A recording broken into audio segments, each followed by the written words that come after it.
大家好，我是大家老朋友王重阳道长。今天呢，跟大家分享一个视频。这个视频呢，是一只雪豹在野外呢和3只藏獒相遇，不过呢，它们是擦肩而过。我们呢，先来看一下视频吧。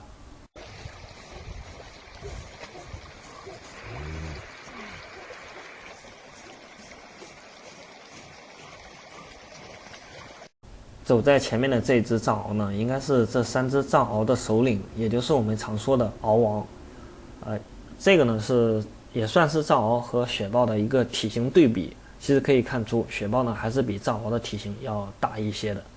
可能呢，有人看到这里会有一些疑问，说，那为什么跟我平时在网上见到的那些藏獒的视频不一样呢？我在网上见到那些视频都是体型非常庞大，看起来都快赶上狮子了。其实呢，那种藏獒呢，大部分都是狗舍里，就是为了大家的视觉效果和一些大体型的狗进行杂交，然后专门培育出来的那种品种。那种呢和野生的藏獒相比，我们因为也没有把它放到一起去打，但是呢，我个人觉得没什么战斗力的，走路都不利索，走路都费劲，更何况去打架呢？就很多什么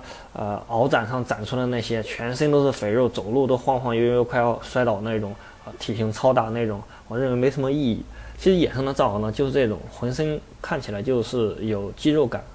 感觉很健壮，但是呢，它体型真实的野生藏獒是没那么大的，和雪豹相比呢，比雪豹要小1号。那为什么它们能够相遇却没有打斗起来呢？其实我觉得呢，雪豹肯定是发现了藏獒的，因为对于这种猛兽，野外的猛兽来说呢，它们对于这种气味的敏感性是非常高的。但是对于雪豹来说，它没必要去冒这个风险去对3只藏獒这种猛犬呢去进行攻击，因为对它来说实在没什么必要。它野生动物还讲究的捕杀猎物嘛，不会浪费多余的体力，它除非闲的没事干去招这几只藏獒，但是呢，它也没必要去畏惧这几只藏獒，所以呢，它从这里走过没什么危险性。而对于藏獒来说呢，它有可能发现了雪豹，也有可能没发现。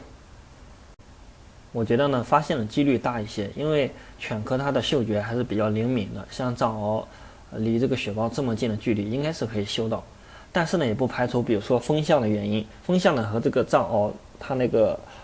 方向呢反着刮，那个风反着刮呢，它就把气味刮到往雪豹这边刮的话呢，那个藏獒是有可能发现不了的。不过呢，它即使发现的话，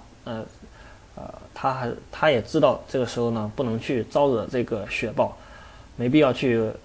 对它狂叫，因为对它狂叫其实是一种挑衅，对它可能也招来杀身之祸。